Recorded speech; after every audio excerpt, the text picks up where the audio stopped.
À tous de DDO, attention pour le décompte final. 10, 9, 8, 7, 6, 5, 4, 3, 2, unité, top. Allumage moteur Vulcain.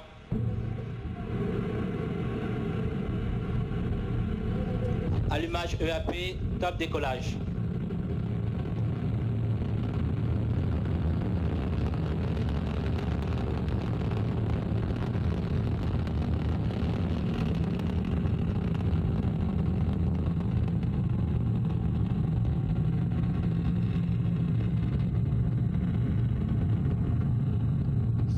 La propulsion est nominale. The DDO says all is normal, and you saw at 1920 local time, and right on time, Ariane 5 began her mission, lifting off from the ground here in French Guiana with a lot of fire, heading into the clouds with 2 new satellites. La propulsion est nominale. The 2 boosters are providing 90% of our thrust right now, propelling the launcher along her trajectory at an ever higher velocity. Les paramètres bord sont conformes à l'attendu. 773 tons at liftoff. And to get that sort of mass off the ground, you need a lot of push, and push we have. She's burning 5 tons of fuel per second, 2.5 tons per second in each booster. And the core stage is burning another 300 kilos of fuel per second. Fine shots of Ariane 5 rising into the sky. She looks just like a comet. Ariane 5 now following the program in the onboard computer, as the DDO says all is normal on board, which gives the orders including stage separations, which we'll soon see. We're in the first of 4 flight phases. We'll describe each in turn so you can follow Ariane as she heads east across the Atlantic. Right now, the first flight phase, the single first stage engine and the 2 boosters are burning. The boosters will each consume their 240 tons. In just over 2 minutes, in about 15 seconds, they will be extinguished, and you'll hear that from the DDO. This first flight phase using both cryogenics, very cold fuel, and storable propellant. Cryogenic propulsion offering certain advantages, reignitable, more precise performance. And we move to the animation. In just about 2 seconds, you'll see the booster separation. Séparation, étage, accélération à poudre. Confirmed by the DDO. They will fall 500 kilometers from the shore in a protected area. A nice shot of it there on the onboard camera. There's another booster on the port side, of course, out of camera range. On the bottom of your screen, on the left our altitude, on the right our speed. Speed we need for satellite separation, roughly 9 kilometers per second. That's 9,000 kilometers an hour. You see where we are, just over 2 kilometers an hour. We have a ways to go. So keep your eyes on the numbers, and when we near the region of 8-9 kilometers per second, Le pilotage est calme. you know we will be getting close to separation.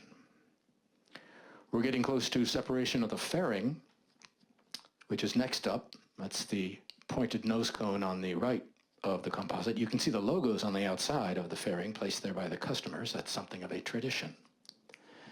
There's separation on time. Bagage de la coiffe. Confirmed by the DDO. And on the onboard camera, you see there's another half which falls away again out of camera range on the starboard side. Revealing to the elements our first passenger, SES-14. That's the blue and gold box on the right.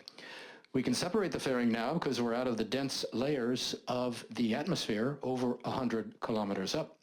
There's neither friction nor heating, which could disturb the passengers. We can also discard any dead weight to maximize the launcher's performance. Fairing, remember, weighs almost 2.5 tons, so we can get rid of it now. With its family of launch vehicles, Arianespace is the reference, providing launches of any mass to any orbit at any time. And Ariane 5, of course, the heavy lift launcher, the 2 other members of the family, Soyuz and Vega. Next up in our series of films, one on our first passenger, SES-14.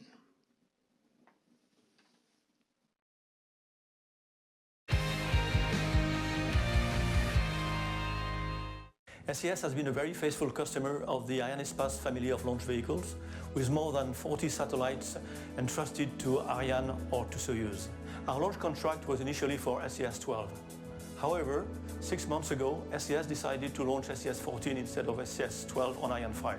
We were able to accommodate this request in the short time left till launch, in spite of the particularities of SES-14, such as the need for a purging system up to liftoff for the NASA Gold payload on board SES-14. SES-14, built by Airbus Defence and Space in Toulouse, is the second spacecraft in the Eurostar 3000 EOR series to be launched. It will rely on its electrical propulsion system to reach its final orbit, as both satellites on this launch use electrical propulsion, and thanks to the performance available on the Ariane 5 vehicle, we have been able to optimize the delivery orbit, hence reducing the time needed for the satellite to reach GEO. On the right, as DDO says, all is normal, this SES-14. Under that, the black bell-shaped structure is what we call the Silda. That's the carrying structure. Underneath that is our second passenger. We're in the second powered flight phase, the single-engine core stage burning now, the boosters having done their work. All of Ariane's trajectory has been designed to be followed from the ground. The launcher is sending radar and telemetry back, and a network of stations keeps constant watch on the health of all her systems. We'll start receiving that information in just a moment. Telemetry is launch vehicle data, information on 1,500 parameters being collected and transmitted back to the ground. We had a look at our first passenger, now a first look at our second customer, Alia 3.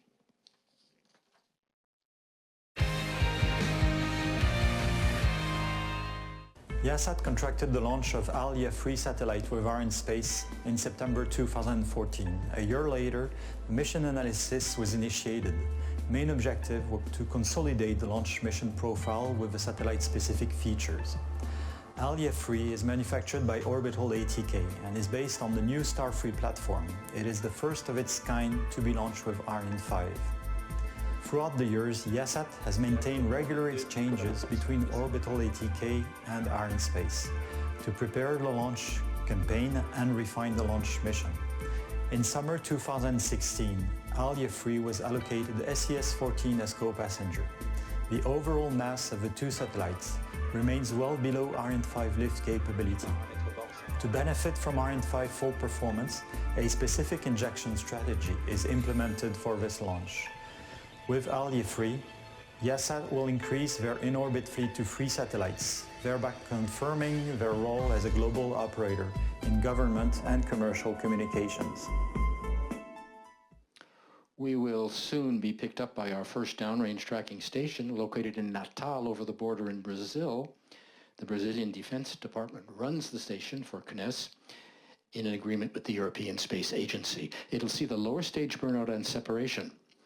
And what do the ground stations like Natal do with all this information? Well, customers get immediate data on their spacecraft, and that's so important. Some data are analyzed in real time. Others are studied after the flight to learn how the vehicle performed on its mission. A complete analysis is carried out about a week after each launch. So you can imagine the enormous archives this gives Arianespace, a wealth of technical information going all the way back to the first launch of Ariane 1, 1979. We are awaiting confirmation of 3 events: extinction and separation of the lower stage, then ignition of the upper stage. That's due just in about 15 seconds. Everything is all right on board, as the DDO says, the launcher performing flawlessly. Tonight, a standard double launch, 2 communication satellites. As we wait, there you see the cutoff of the lower stage. Separation of the lower stage. And Séparation EPC. Ignition of the upper stage. These 3 commands given by the onboard computer in about 13 seconds. So we are now into the third and final powered flight phase, the single upper stage engine that will burn until plus 24 minutes and 44 seconds, or 16 minutes roughly. The job of the upper stage is to take the satellites to their injection point, position them for separation, and then release them. That is its propulsion role. But she also has a second role, and that comes during Ariane 5's Fin de visibilité de la station Galileo. ballistics phase. That comes later on in the flight, and we'll have more on that coming up. You're looking at the people from the Alia 3. Alia 3 arrived here in French Guiana November 29th. Hi there. It went right to the satellite preparation buildings here at the CSG, known as S5 for its checks. SES-14 came about a month later. December 22nd began its tests. All that preparation usually takes about a month. And you heard about it in the first film on the launch campaign. And we're going to go to another look now at our second passenger, Alia 3. Back with more of the mission in a moment.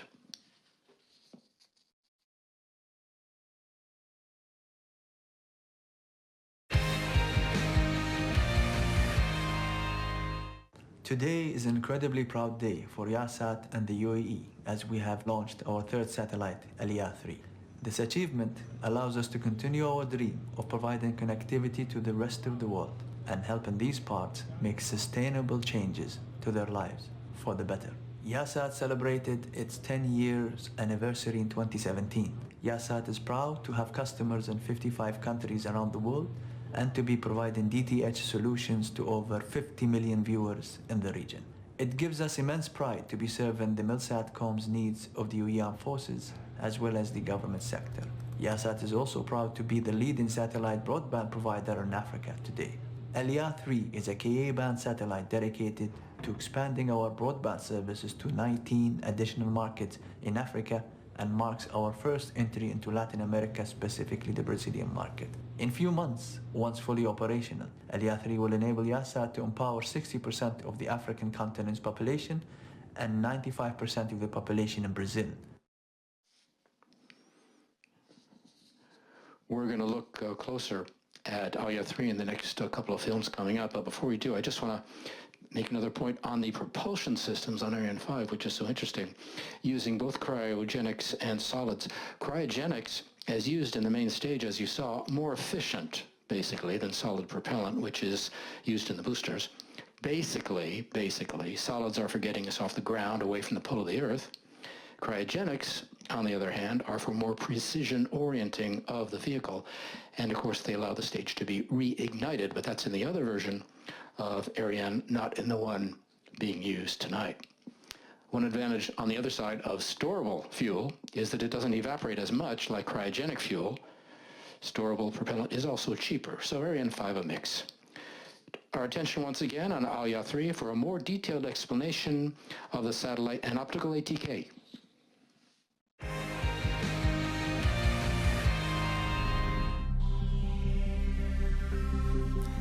This is a proud day for all of us with the launch of Alia 3.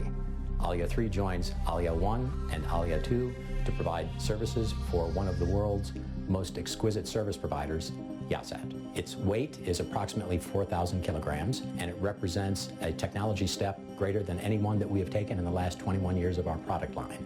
One of the most notable improvements is electric propulsion. Electric propulsion enables very efficient station keeping and has also enabled increased payload capacity. Alia 3 supports a very sophisticated Ka-band payload, which consists of 53 user spot beams, 0.7 of a degree, providing services to Western Africa and Brazil, and 6 switchable gateway beams. Yahsat has been a wonderful customer to work with. We are proud of this relationship, which is based on trust, transparency, and teamwork. The Yahsat engineers are brilliant and a pleasure to work with. Their pride and commitment to this project are unparalleled, and that has translated to everything they worked on and accomplished.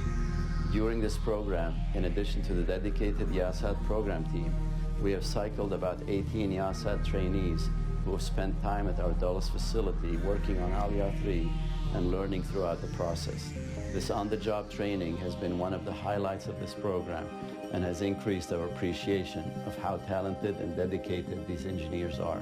Orbital ATK has also joined Yahsat and Masdar Institute in sponsoring a master's degree concentration in space systems and technology. The program is the first of its kind in the Middle East.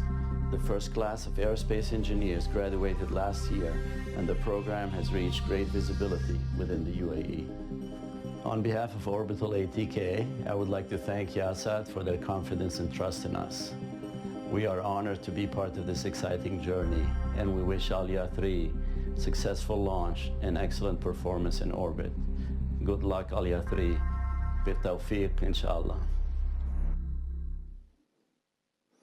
I said optical ATK, didn't I? Introducing that film. Terribly sorry. Of course, it's orbital ATK. Put it down to all the excitement. Terribly sorry. 10 minutes to go in the upper stage burn. During the film, we were picked up by our next downrange, tracking station, Ascension Island. That's a tiny island in the South Atlantic, 10 square kilometers, belongs to the UK. NASA had a station there till 1989, and when they closed it, ESA, the European Space Agency, decided to build its own. Our first passenger, SES-14, is the 53rd satellite launched for its operator, SES. SES is an old friend of Ariane Space, as we mentioned. Our first launch with the group dates back to 1988. Our next film looks again at the SES group.